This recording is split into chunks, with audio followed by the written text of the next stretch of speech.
Are you ready, kids? Aye, aye, Captain! No! I said, are you ready? You're listening to the Goof Norton Radio Show. He's the best of the best of the best. He has a wonderful voice. If you don't like him, You don't have a soul. I'm sure your sister will. Hey, babe, you want to go out?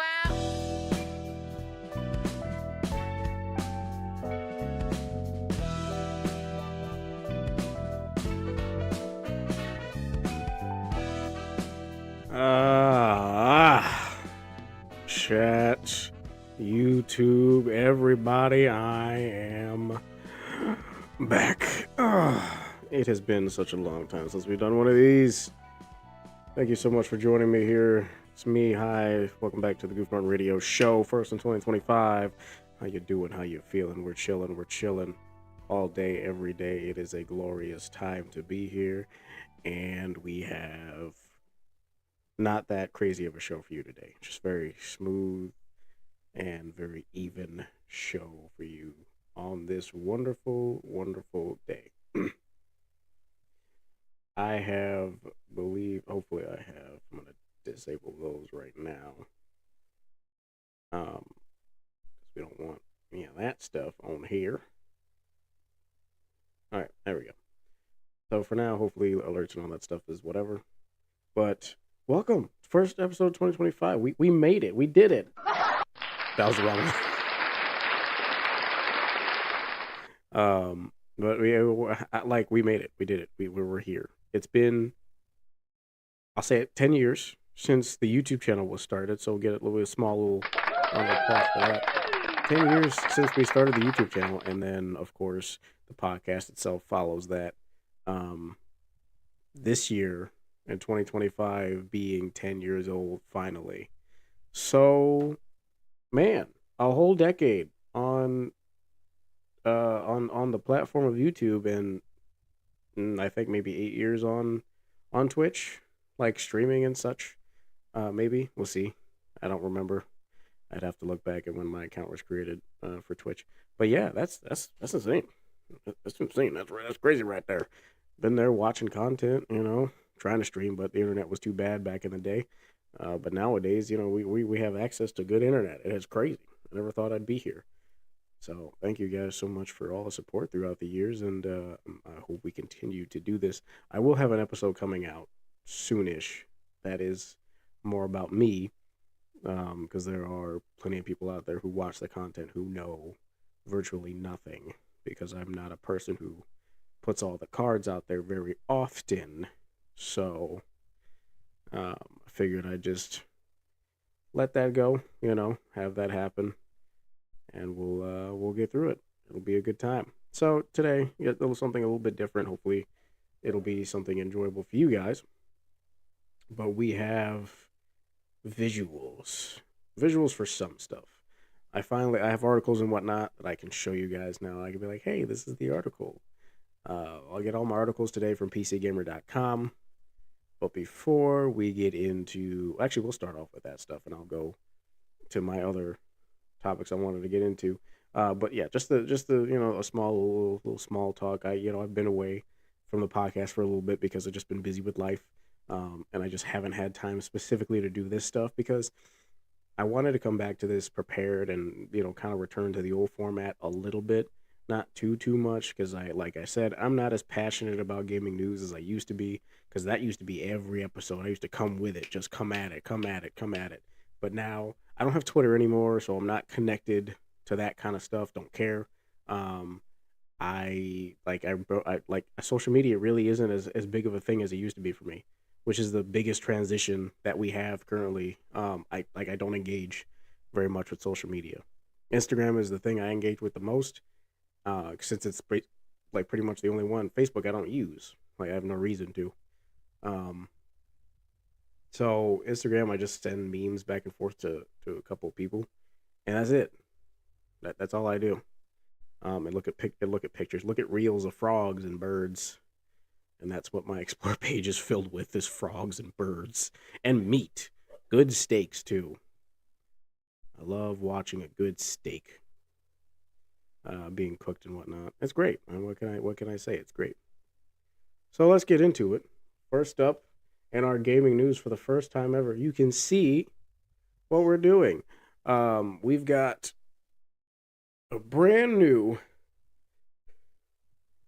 horror game. Oh, it's a roguelite. Sorry, roguelite speed climbing game. It's called White Knuckle. Ascend through the 10,000 meters of concrete and decay in this horrifying first-person roguelite speed climbing game. Article by Andy Chalk here on PCGamer.com. And we'll get to this after we finish this little bit of reading here. If you've ever thought to yourself, I wonder what Jusant would be like if David, I literally practiced this. Szymanski, there we go, Szymanski, made it. You'd be thrilled to hear about White Knuckle, a first-person roguelike speed climbing game. Being developed by three-person indie studio Dark Machine Games. Even better, you can partake in its unique horrors right now thanks to a free demo on Steam. At their most basic level, the climbing mechanics in White Knuckle and Jusant are quite similar. Your left and right mouse buttons correspond to your left and right hands, and you click and release to open and close them as you climb ever upward. There is a rhythm to it, and once you're in the flow, you can make upward progress pretty quickly. Beyond that, though, the two games couldn't be more different. Jusant, which I will once again say is brilliant and grossly underrated, is built on joyful rock climbing and fascinating storytelling, as we said in our 89% review. It's relaxing, meditative, and challenging, but not stressful because you might stumble. And you can't fall. White Knuckle, on the other hand, is an ascent into hell. Even the tutorial is a nightmare. It starts off simply enough, but within minutes, you're dealing with crampons, rebar, ropes, long jumps, dizzying heights, and no safety net. And unlike the tireless hero of Jusant, your cardio doesn't seem super hot either. I need to turn down my treble. I can hear my asses through my freaking monitor. Cardio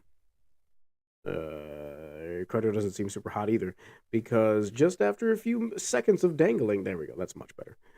From one awful spot to another, your hands start to turn red and tremble.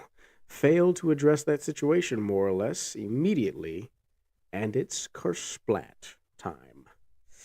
Ooh, let's watch this real quick here.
Wow. That is White Knuckle. Insane. Inventory management is also designed to be psychologically taxing. You have two pockets, each capable of holding one item, and a backpack that will accommodate several. Pick up an item with one hand or the other, open the inventory with the tab key, put the item in the appropriate slot, and release your mouse button. Simple, right? Now do it while you're hanging one-handed about 1,000,000 feet in the air. Open the inventory, pull out the crampon, close the inventory, slam the crampon into the wall, open the inventory, take out your hammer, close the inventory, pound into the crampon, open the inventory, put your hammer away, close the inventory, climb, rinse, and repeat. You were switching hands throughout that process, right? Because if you weren't, well, kersplat. And that is the article here by Andy Chalk here on PCGamer.com. That is White Knuckle. You can check it out now on Steam for a free demo. That sounds terrifying. I'm not gonna lie. It actually sounds like something I would not be able to do. Just watching that, I'm like, nope, absolutely not, absolutely not. Like, what are you gonna do? I'm gonna fall and die. That's all that's gonna happen. I'm just gonna fall and die. That's gonna be the end of it. There will be no chance to survive. I'll last like 5 minutes, maybe. And as soon as I get high enough to die, to fall and die, I'm gonna do that. Like, that's just what's gonna happen. That's not even like, oh, I'll make it. No, I won't.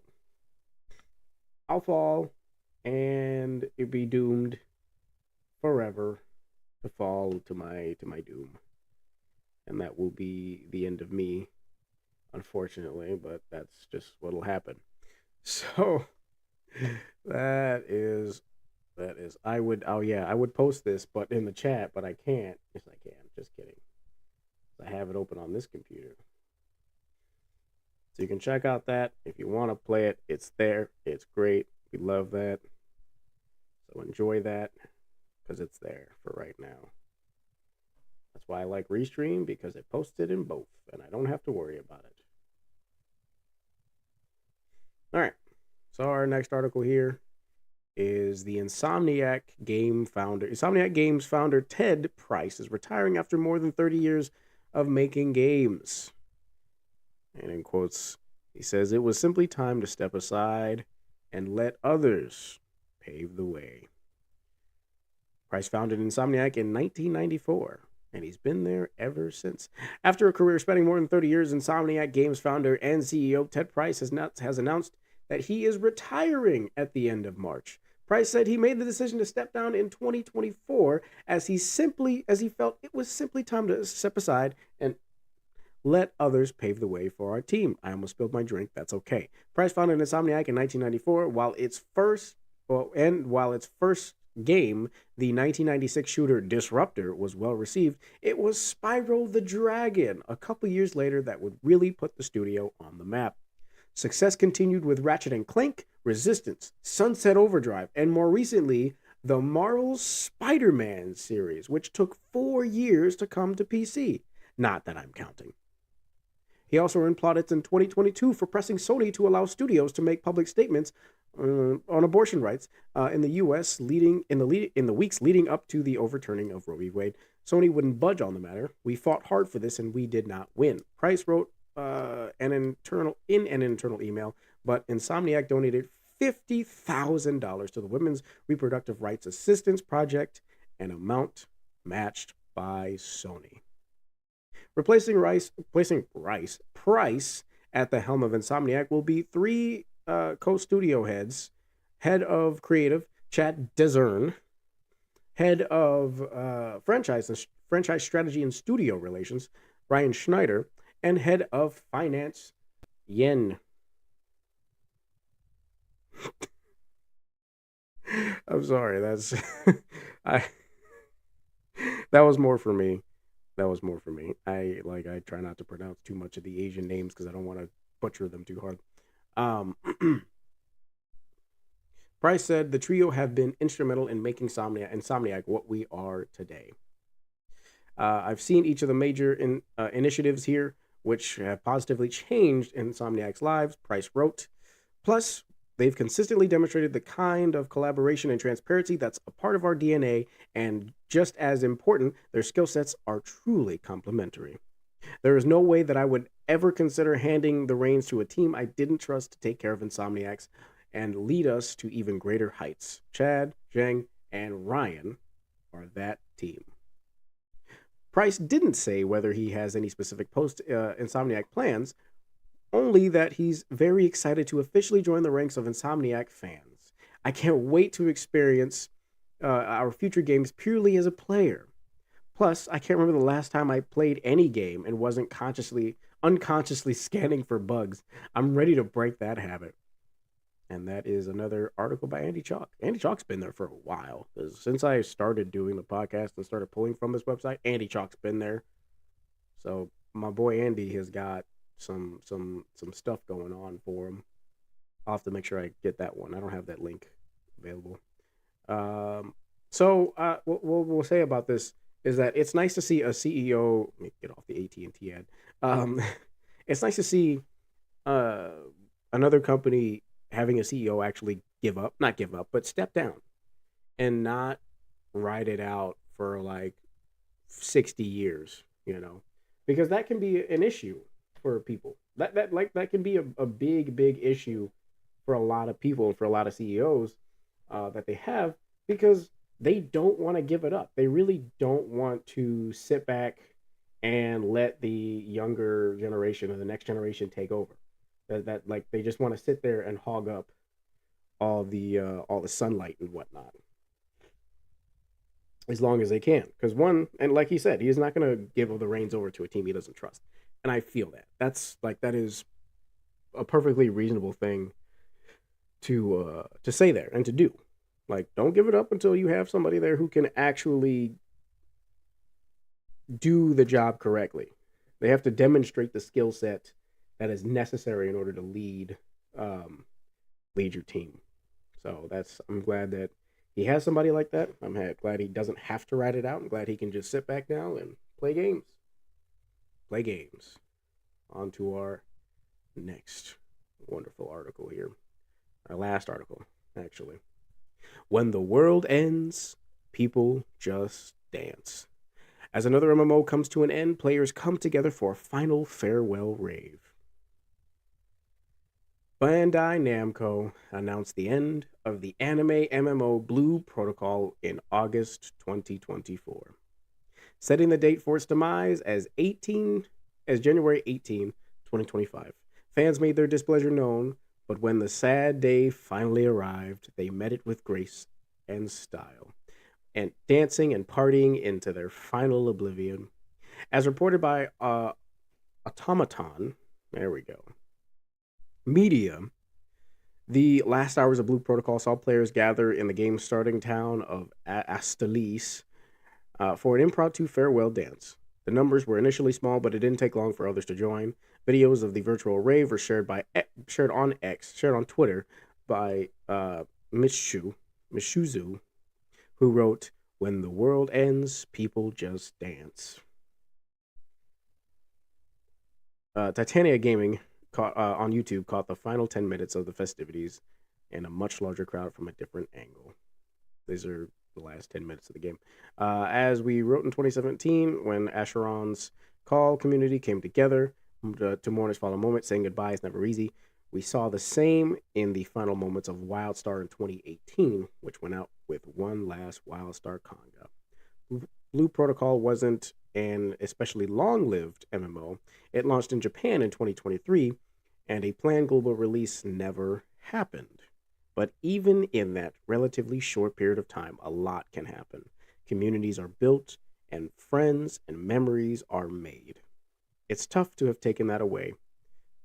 But if you gotta go, this is the right way to do it. So this is like these are the last bits of the game, and games like this, it's kind of sad when they don't get a real final, or they get to last a long time, and the fans are just kind of kicked off. That is definitely a sad one. Oh yeah, I forgot to post the article for the previous thing. Boop, there you go. That is our other article. I don't have the other one set up, so that one I don't have. I actually don't have. But, I'm glad the people who did play the game got a chance to say goodbye and got a chance to do their thing, and that to me is a very good thing. I'm happy for them. I'm really happy for them, because it's not an easy thing to have a game that you enjoy and have enjoyed for such a time to just suddenly disappear, and it's like, oh, it's going down, it's over. Because I know that's how people felt for the original Halo servers when Halo 3 went offline, when Halo, all the different Halos went offline. Now the Master Chief Collection is back, but for these MMOs, that's not happening. But for those original games, like for when Halo 3 originally went offline, that was crazy. People were like, uh-oh, well, it's over. But the Master Chief Collection has revived that, and expanded upon it in such a way that it's good. It's still good. It still holds up very well to the original. Because I get those feelings. I remember, oh yeah, this was not my map because I sucked and people were sniping the heck out of me, and they still do to this day. And that's good. It's nice to see the community still alive and absolutely thriving in that manner. But as we move along, I wanted to talk shortly but sternly about the stuff that's going on in LA. I don't have any particular links. There is a Tiltify that's been vetted, but I don't think I have it on hand. But the stuff that's going on in LA, I wanted to comment more on the people that were posting about it on social media. Specifically to those people who think that, because I think it's the Palisades and some other places that were on fire. Not everybody that lives in LA is a millionaire. That's just the truth. LA has a homeless problem. Like, there are plenty of homeless people, and there are plenty of people out there who were just born there. It wasn't like they were born there. They live there. That's all they know. And they have mediocre jobs. They work at Starbucks. They work at McDonald's. They work at Subway. They work at a Walmart, or a Kroger or a Costco, whatever they have on the West Coast. But they don't live as millionaires. Not everybody's millionaires. Some people, you do know people just inherit houses, right? Houses are passed down from parent to child to parent to child, and the parents live there until they pass, and then the house is basically the child's before that happens, because once the parents become old enough, they can't take care of the house anymore, so it becomes the child's. And it's been that way because people have settled there, built houses there when they could build houses themselves, or get or where stuff was really cheap. And then they just decided, okay, we're going to stay here because we like it here. We like the weather, because that's why people usually stay there, is because the weather's nice. And they don't have to deal with the snow or the tornadoes. They do have to deal with storms every now and then, but every now and then. It really wasn't that often. But nowadays, like, fire happens. They have horribly high winds that can tear trees out of the ground, that kind of stuff. It's insane. But I do not appreciate people just having a super lack of sympathy or empathy for these folks that are going through and losing everything that they worked for. I like that. It's just stupid. How selfish and how petty can you possibly be? Especially those using this as like a bridge for politics. Stop it. Like frickin' stop it. How would you feel if you lost everything you owned and somebody thought, oh, because you live in this area, you're a frickin' millionaire. Just go and get some more. Build another house. That's not true of you. That's not true of them either. That's not how the world works. You have such a weird closeted view of California. Not everybody in California is rich. I know people who went to California, came back. They're not rich. They're not millionaires.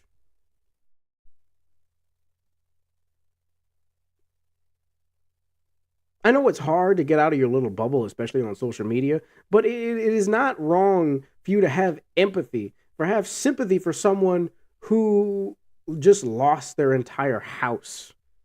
For those who don't have the millions of dollars.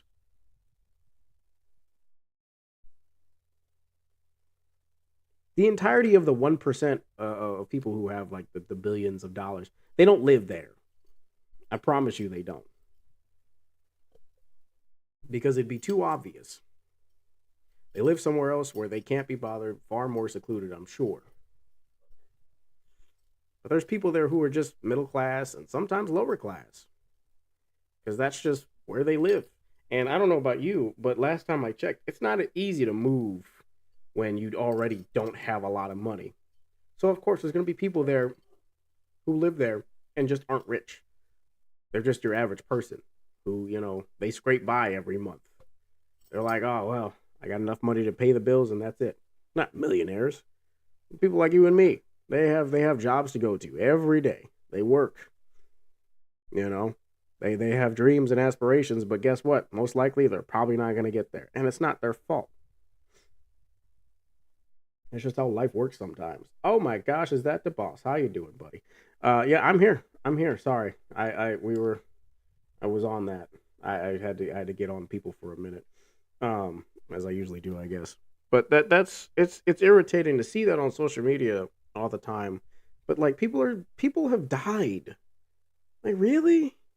You can't put the pettiness aside for just a little bit and be empathetic towards these people. Donate some freaking money. Because I see nobody who has ever talked about these people flying out to California and helping out those who actually need the help. There are people out there who aren't rich, man. They're not everybody's rich in California. That's just plain and simple. That's the point. Not everybody out there is rich. There's people out there who just live life at a very basic level, like we do. Like that, we just, we have our jobs, we have our, careers, whatever. And we just kind of go through life, making sure we can pay the bills and making sure we can have a little bit of fun. That's about it. So yeah, a little bit of kindness can go a long way in trying times, like, especially like these. Like that LA has been through, California itself has been through a lot, and I don't think the people need any more crap, because California definitely is the butt of a lot of jokes and a lot of political grief because of just how the state is. And I, to some points, I get some points, very few points. But overall, I'm like, they don't need the flag. Not now. Not now. They need help.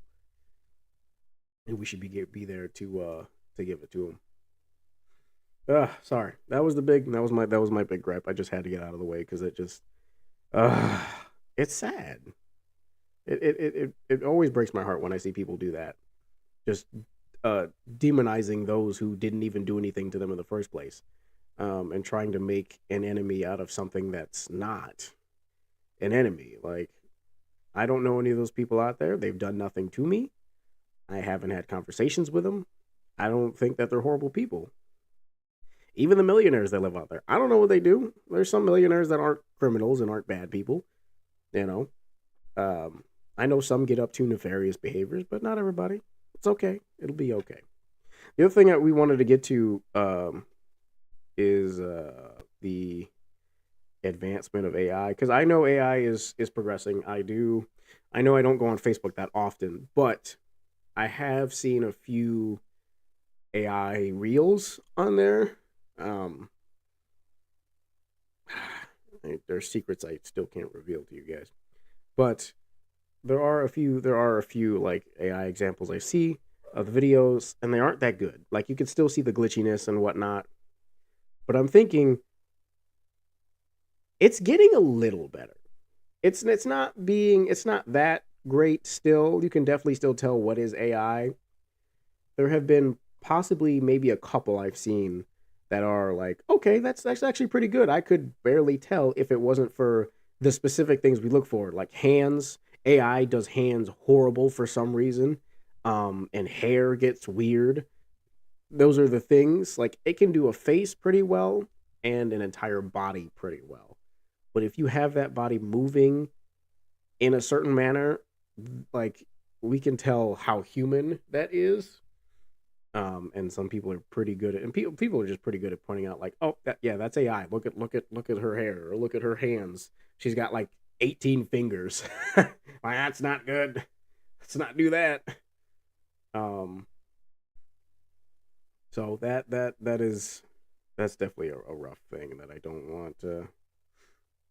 That I hope it doesn't become too advanced. It's going to become advanced as time goes on. I see that. My thing is, when it comes to, I'm still worried about the artists, because I have at least one friend, a couple friends that do art. One of them does it definitely for commissions and whatnot, and she's really good at it. The problem I have is that I don't want myself or anybody else trying to take the easy way out and go, mess around with these AI, with these AI generators when it comes to art, especially for stuff like emotes, because I've seen the emotes that are AI generated. They're very generic. They're not they're really not all that customized. Like, yeah, well, you could say, oh, it's customized because it kind of looks like me. Yeah, but the overall drawing is a template. Like, it is a standard template that the AI is continuing to use over and over again. Yeah, sure. You change your hair color. Oh, you change your skin color. Oh, you put glasses on it. Like, cool, great. I can do that with any avatar generator. But that's not like having emotes or just art in general done by a real person. First of all, is good for the person, and it's good for you. Because one, you're getting something custom made for you by a real human who can put unique details in there that AI wouldn't be able to do necessarily without hours and hours, like thousands of hours of learning and trying to get to that point. So it becomes troublesome when people start to get lazy and they start relying too much on the AI to do, what a commissioned artist would do easily for you. And, yes, artists take time. Artists have, their limits as to what they can do within a short amount of time, right? You give them probably a week, maybe more, to get the commission done, depending on what it is. If you're getting emotes, I keep going back to that example because it's pretty common these days. And I have seen plenty of streamers out there who I know you got your emotes from some AI because they're similar. They're all so very similar. In fact, let me look up AI emote maker Twitch. Let me see. Oh, you got this one. You got this one. This one's pretty popular. I see. Yep, there it is. This image. Hang on. I gotta put the thing back up. Dang it. Where is it? Just this. Just this. Like stuff like this, I see all the time. I know when people have stuff like this, I'm like, oh yeah, you definitely have gotten your emotes from an AI, maker. Because they're so very generic in that way. It's like, I know a person didn't make this. I'm like, I know a person didn't actually make this. And I'm like, really, guys? Really? Just like give the time because the artist can make it far more customized to you that isn't just this. It isn't just this because it's generic. Because I can make 1,000 of these. I can print off what the frick? Where'd it go? I can print off 1,000 of these, and sell them to 1,000 different streamers and whatnot, and you'd be like, oh gosh, because there is a whole community of streamers out there that just have AI stuff, like all their banners, AI. Some of them have intro videos. No, maybe not. Not many of them have intro videos. The intro videos are still kind of rough. I've seen and tried some of the AI stuff. One, that's for me because I'm my own editor. So I will happily fire myself if AI can do it better. But even some things I do better than AI does. And I'm like, what the fuck? When it comes to video editing, I'm not an artist. It's just like, you could easily have someone draw you up a nice sketch and, let them put the hours of work in because it's more practice for them to become an even better artist. And I appreciate that. I do appreciate the time that it takes for them to come up with the stuff because you can pass ideas back and forth to them. And that is, for me, that's the more important thing. I love hearing and seeing what they come up with. Because I give them like, okay, I want something to look like this, and to give them the small details like X, Y, and Z. And I see what they do with that. And they're like, oh, I'm like, okay. And from there, I can be like, okay, can you make the eyes a little bit smaller or a little bit bigger? Say you want a self-portrait or something like that. Okay, can you make the head just like a little bit more oval shaped, like an egg shape or something like that, or make it flatter? How about the nose? Can we take the nose and make it, And the problem is, I know people just like the convenience of AI because it's faster. Like it's faster. You can't argue that. It's so much faster. I can't find an artist out there that I can be like, hey, here's 6 emotes I need. I need this done within the hour.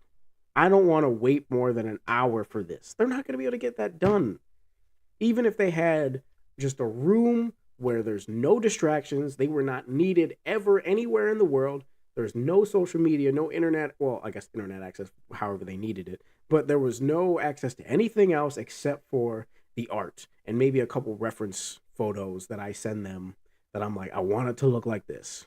Like this, oh my gosh. It kills me, man. Let's start creating our emotes, chat. Nope, never mind. It's making me sign in. Absolutely not.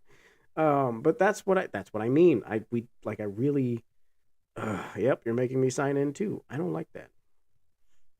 I don't like that.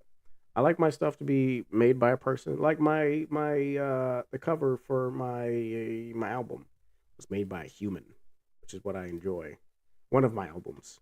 I say my album, but it's not like I only have one. Of course not. Hey, it's me. But this one, the Late Night Groove album. This was made by a person. In fact, I want to get that back, and I want to make that. It was a hoodie for a very limited time. I had it printed on a hoodie. It was through Patreon at the time, but I want to go back to whenever I release my next album. I want to release some clothing along with it. It'll be staggered. Obviously, the album will come out, and then I'll probably wait like a couple months, and then hopefully have the funds to put into some clothing, because that would be nice. But I want another album cover made, because this was the one that I did. That's loud. I don't like that. But this is the one I did. I need to mute that. There we go. This is the one I did. This is the one that was made for me, and I was like, heck yeah, that's great. I love that. That's me. That's great. I love that. But I can't stand when people try to replace human beings, with AI and stuff like this, where it doesn't have to be like that. You could easily just go on Fiverr or some other place and find legitimate artists. I don't mean the artists that pop into your Discord randomly and try to advertise themselves to you, because that is AI generated. Those are AI generated. That's not a real person coming to you being like, hey, I have this art. Every time they send a freaking link, it's the same stuff. Sorry, just from someone else. It's the same stuff. And that's what kills me about this. Because let's look on yeschat.ai.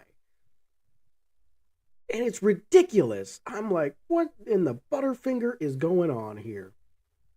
They're not going to show any examples of AI? What are we? I'm going to verify that I'm a human. Oh, okay, hold on. Generate a set of unique Twitch emotes. Ooh, boy, that's wrong. No.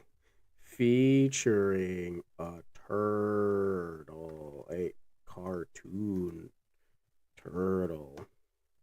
Because don't get me wrong, I don't mind image generation for something.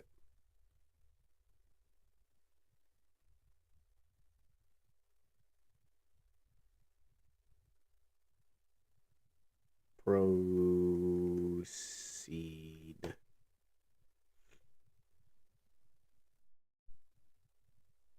I'm scared. What the fuck? If I have to input this, I have to input that somewhere, because it doesn't. Because it doesn't show the. Oh my gosh, that's code. Oh, there it is. Look at that. Freaking generic. I've seen this before. That's what I mean. It's the style, especially the thick outlines. Oh my gosh, dude. There's a place and time. And obviously emotes, they do have to have some thicker outlines and whatnot, because it helps with the detail when you get further away, because it's such a small image. But like, come on. Come on. That's so generic. We've seen this before. I've seen this before. You've seen it before. It's freaking ridiculous. Oh man, and I'm ashamed of myself, because I thought for a second when I was looking, because at some point I was looking for emotes. I don't do that. For those of you who follow me on Twitch, that's not my thing. Emotes are not my specialty at all. I don't really care about them too much. But like, geez, that was just like, I'm ashamed. I have people I can talk to who are artists who will willingly do that stuff for me. They were like, hey, you want emotes? Well, I can get you emotes. Like we can, I'll sit down and I'll make you emotes and whatnot. I'm not going to get overcharged or anything like that. Like I have trustworthy people to do that, but hey. So, I say overall, people be more considerate, be more considerate when it comes to stuff like that. It's nice that we have people that are willing to sit down with you, talk to you, and help you out, try to, help you figure out what you want in an emote. And they might be able to get you something unique that AI may never be able to get to because it's so in between a style that is unique to that person and a style that you could find with AI, but the chances of it happening are very, very low. They might be able to find a nice medium somewhere between there. And it's like, oh, that's perfect. Because the stuff I just showed you is just good enough, right? It's just good enough. Like, it would pass. For me, I'd be like, it's just good enough. I don't have to do too much with that. There's not really anything going on there that I'm like, oh, well, maybe if we adjust down, that's just good enough. That'll pass, right? Because I'm not looking, because for me, emotes aren't something that I look for to attract viewers and whatnot. If you like my content, you like my content. If you're only staying for the emotes, then my content's not good enough. And I need to address that directly rather than worrying about like, oh, what kind of emotes? I'm not a gimmick guy. I'm just a guy who streams. If you like me, you like me. And if you don't, you don't. And that's what it is. That's how it's been since the beginning. What the fuck? Oh, I saw that Chrome was playing audio. If you guys don't hear it because it's muted, but I see it and I'm like, what's that? Why is it playing audio? I was going to turn it up. Then I realized what it was. It was me talking. It's the stream because I opened it. But that's just what I'm doing. That's what we got going on. But I appreciate you guys for joining me for the first episode of the podcast of this year. It's been great. I will be back with that other episode that's all about me. We'll have a good time doing it. YouTube, I'm going to say goodbye to you because that's the end. I got to play some new games over on Twitch. You feel free to follow me and whatnot. But until next time, YouTube, I'll see you later.